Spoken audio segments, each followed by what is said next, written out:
Yes, you mentioned, rightly so, since December 20, we started the word Mandamus started to come up.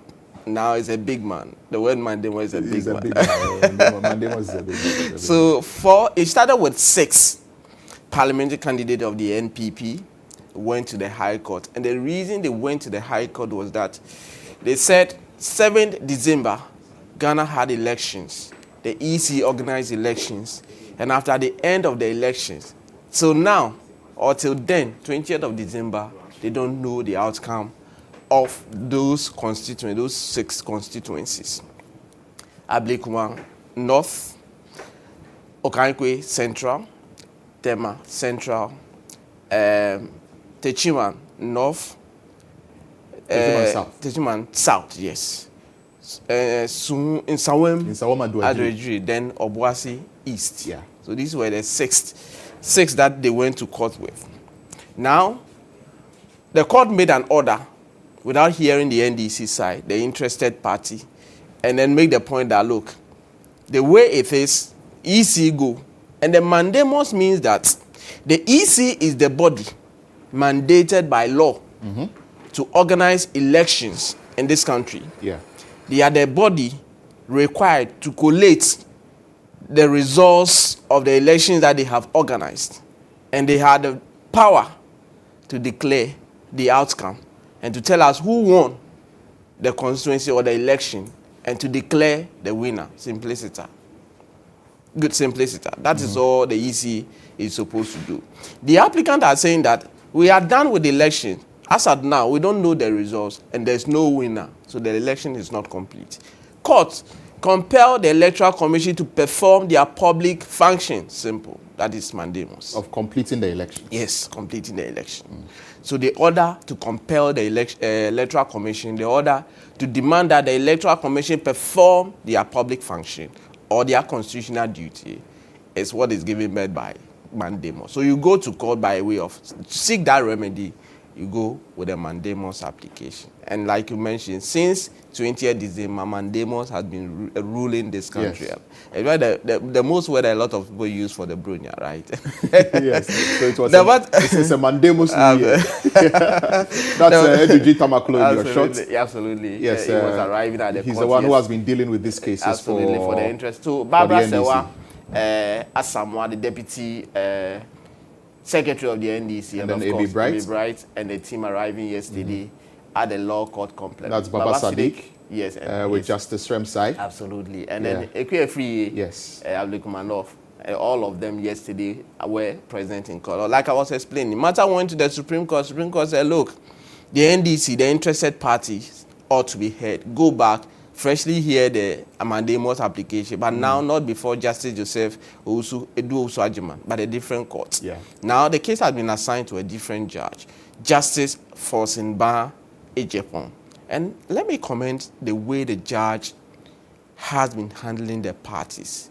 You go to court, it's a very sensitive manner, but the manner the judge is handling the case, I'm not sure any of the parties will sit down and say that this judge has not been fair to me or that judge has been biased to me. No.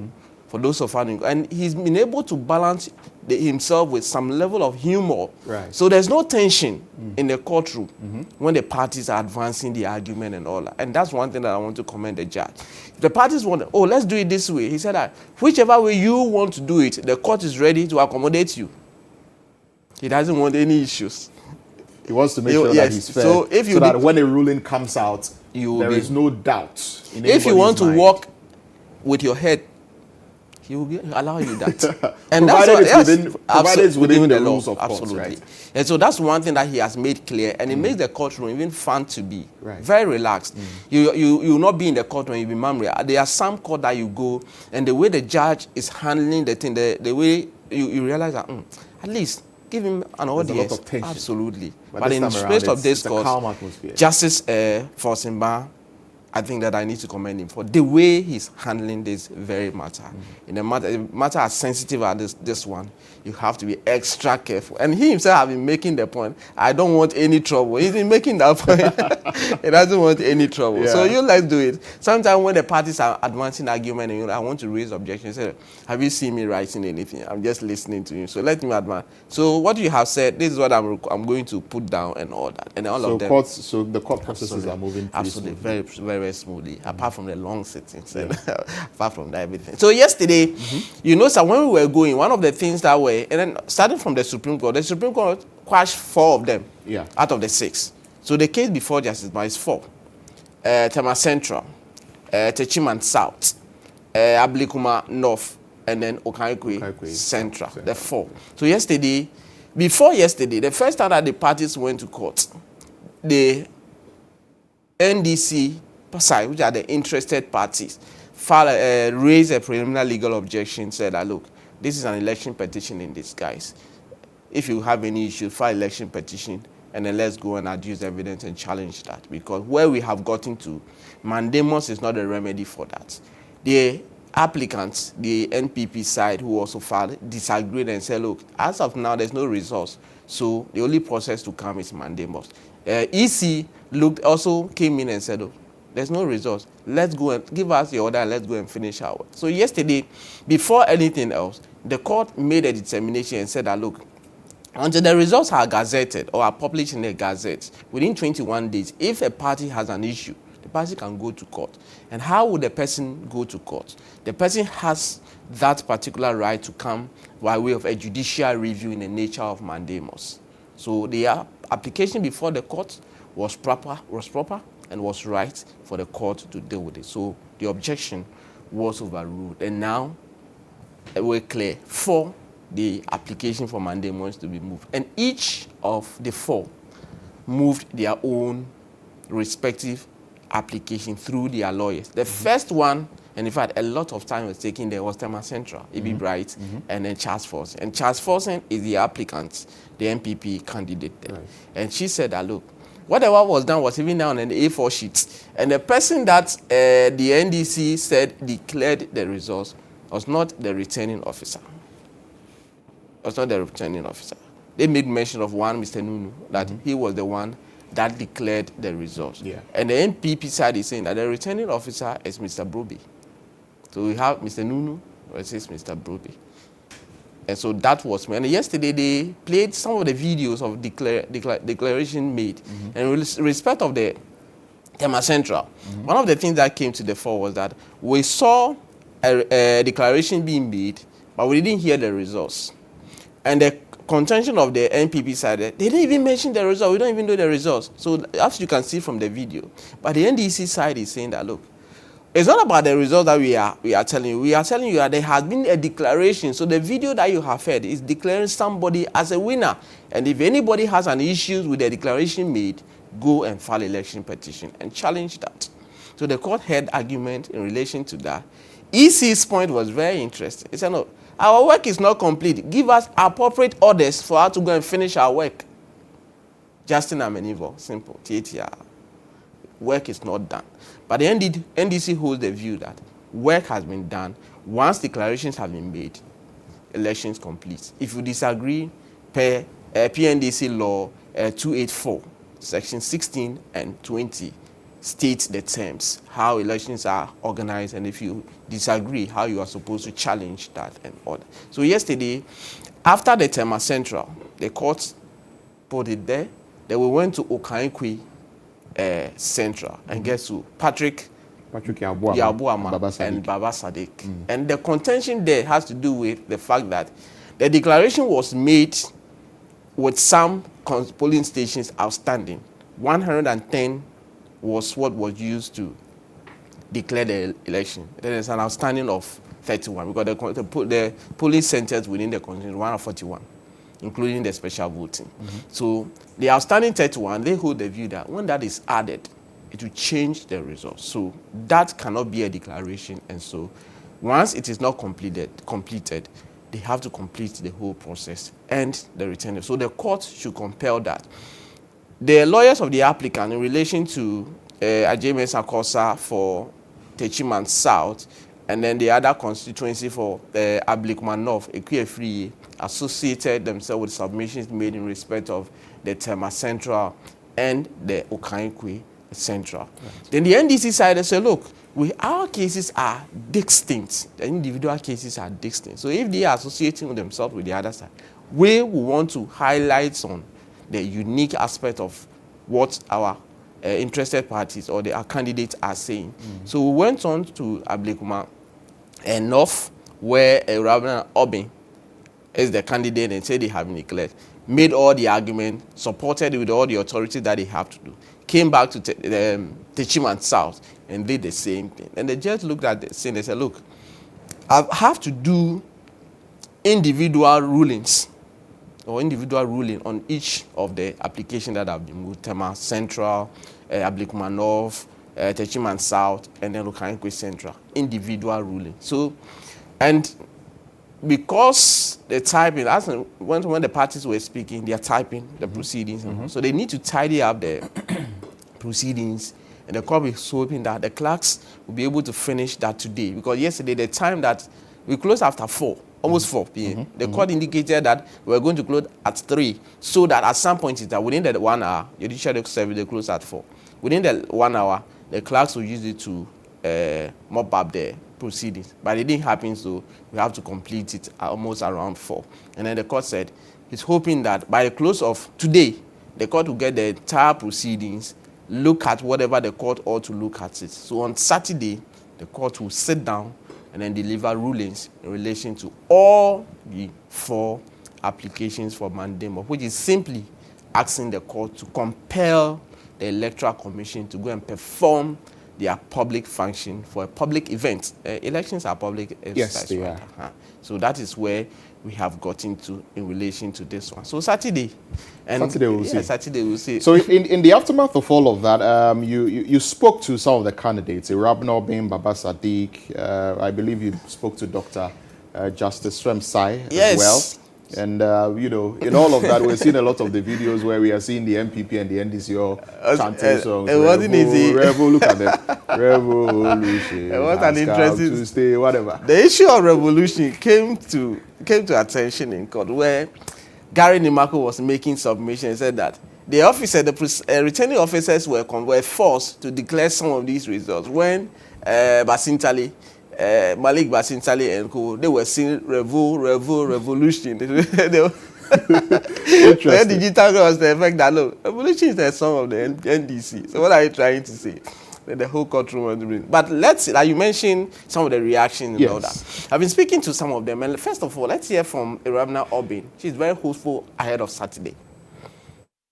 Delay is not denial. I mean, we were all in the courtroom. It's been 6 hours of sitting. And no matter how the MPP decide to twist and turn issues, we are all privy to events. So I have no doubt that the will of the people will still stand.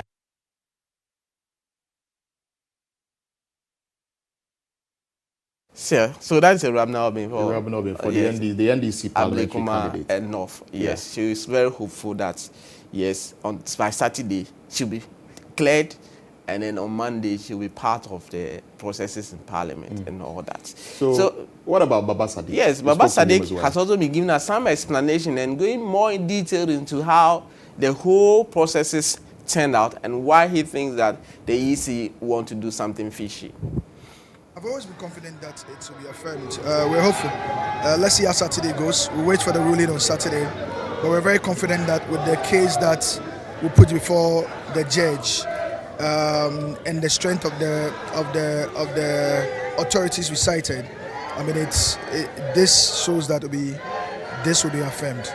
I have made the point severally that we don't create pink sheets. The pink sheets that's given to us is from the EC, and so there is a famous saying from our opponent where they make a case. I think was it Dr. Baumia that said that the evidence is on the face of the pink sheet. I have a pink sheet from you as EC, and from EC, the figures on the pink sheet that you've given to me shows that I've won in 31 polling stations. And if these 31 polling stations is added to the 110, it puts me ahead and I beat my opponent to 2,352. a gap of 2,352. However, during the collation, you find out that the figures that is coming from the collation are different. So this is what we pointed out. So, right. So that's Baba Sadiq. Baba Sadiq, yes. Yeah, he has always been, because people will ask, why are we always speaking to the NDC side? Yeah, I always wanted to ask, because you always seem to get the NDC candidates to speak to, but the NPP candidate, why? They don't want to talk. Anytime we are done with call, you realize that they are not always available. They are not accessible. You make the effort to talk to them, and they wouldn't want to speak. They prefer their leaders from speaking. So we noticed that from Monday when we started this, so Afenyo Markins, Evans Nemakon, they were saying, but the PCs themselves. Yesterday, from the day before yesterday, I tried to engage her, but she will find a way to run away from the cameras and all that. For them, maybe they have their own plans and all that. Probably. Yes, probably they have their own plans. They will prefer to speak after the decision of the court, hopefully, and all that. So we'll see about that. Yes, Dr. Justice Sremsai, a senior law lecturer, that's a private legal practitioner. Yesterday, he was seated in court looking at whatever was happening throughout the proceeding. And he has been sharing with us some perspective about this whole matter. Let's hear. If you allege that something was done improperly, you apply for it to be quashed, not to ignore it and then issue an order for a different thing to be done. That was the fundamental flaw in that particular case. For Mandamus to be granted, you need to show some things. One of them is that there's a statutory duty, which is expressly stated in law. There must be a demand that it should be performed, and there must be a refusal that the demand will not be performed. Clearly, there is no evidence that there's a statutory duty called recollation. Once collation is done, the next thing you do is to challenge it by way of what? Election petition. But there's nothing like recollation. That has been our argument. So that is Dr.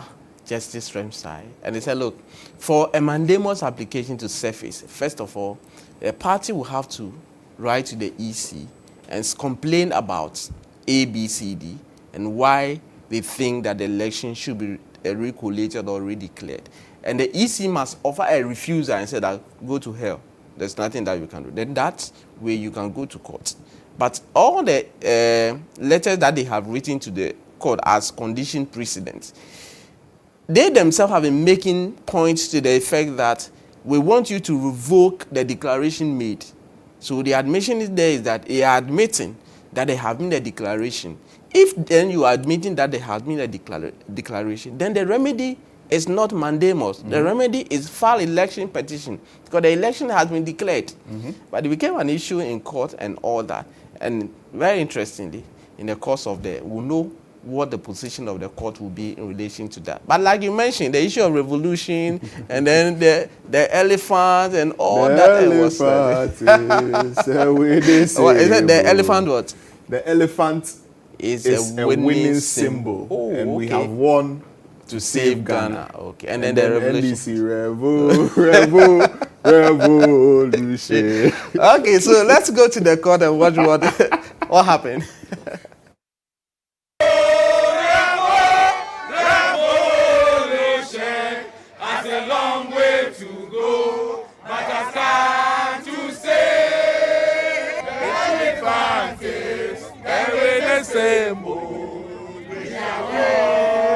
To save Ghana.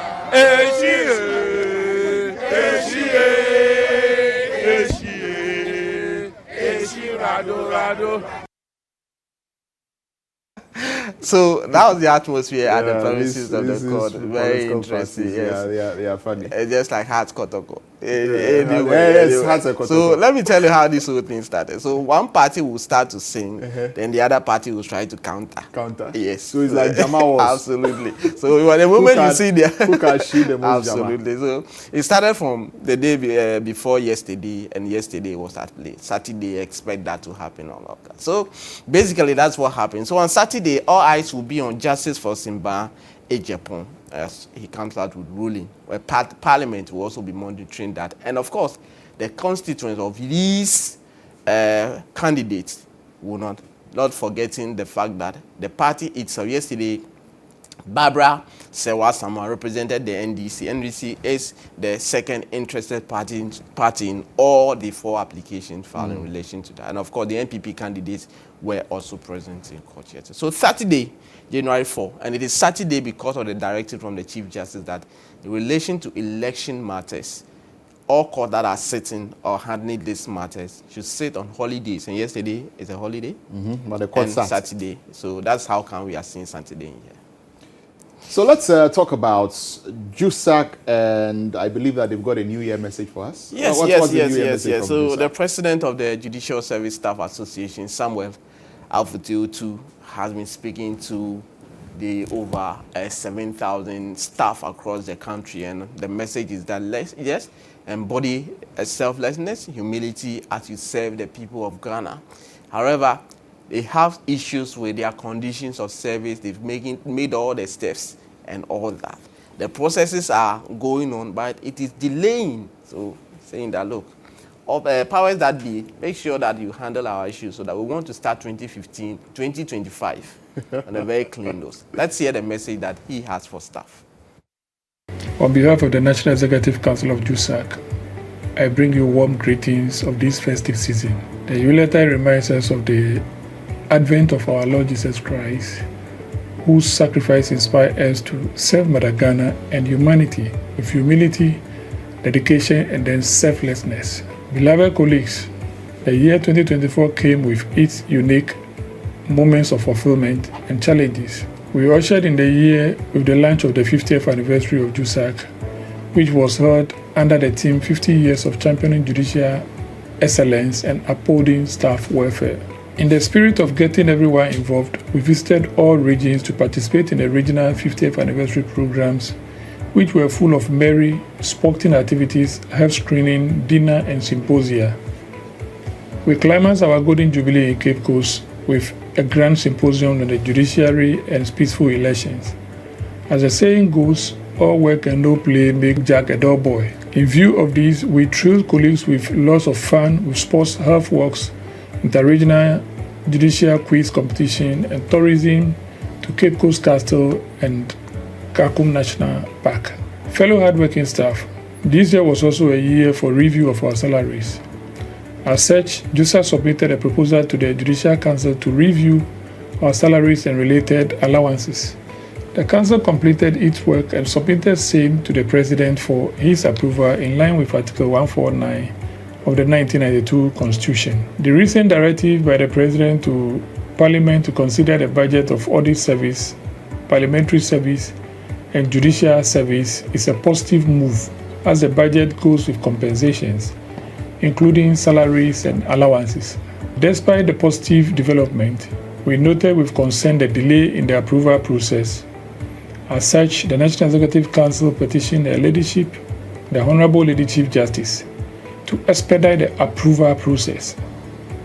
As of yesterday, the official feedback on the matter is that the recommendation of the Judicial Council is receiving the highest attention of His Excellency the President of Ghana.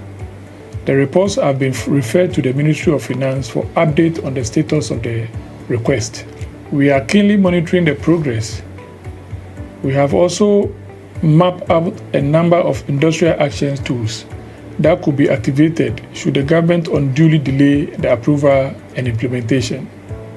While JUSAG continues to push for timely approval, we shall keep you updated on the progress. Our commitment to the speedy approval of the new salary structure is resolute.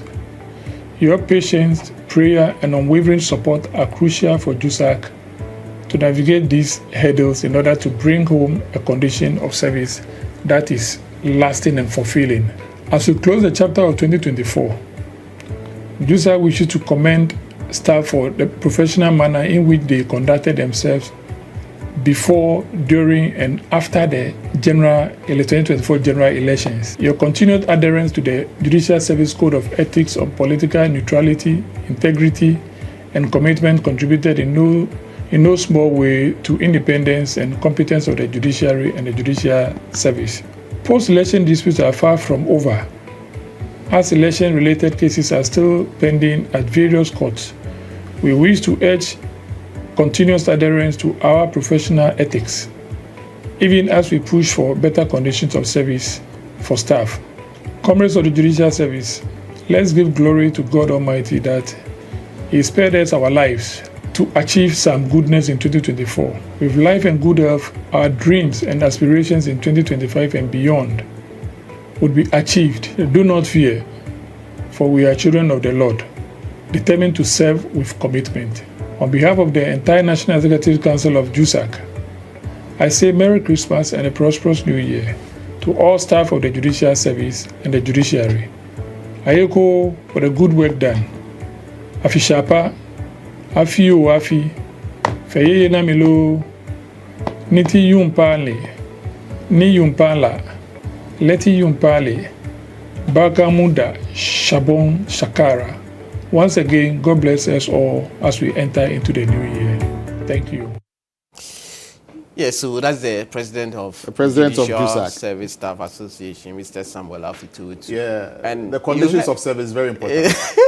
I think it's one thing that every staff wants, not only in respect of JUSAG, but everywhere. It's very important, you see, because when you are working, you need a comfortable environment. I'm sure it's the message that everybody will want to hear. And you know, you'd have to be in an atmosphere where you don't have to worry that your conditions of service are not, adequate. Once so you that know you that can have peace of mind to do your work and do it well. So it's very important. JUSAG president. Yeah, so good morning to you, Merry Christmas. But of course, one point that he mentioned was selflessness, and then the fact that the staff should work with that humility to be able to serve Mother Ghana well.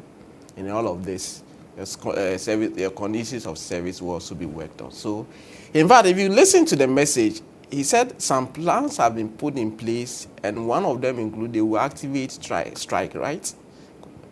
You're threatening strike. Chobui. Is that one of them? Revo. Is that how when the people are doing Chobui? That's a long way to go, Bataska, to stay. That's the song the JUSAG people are singing.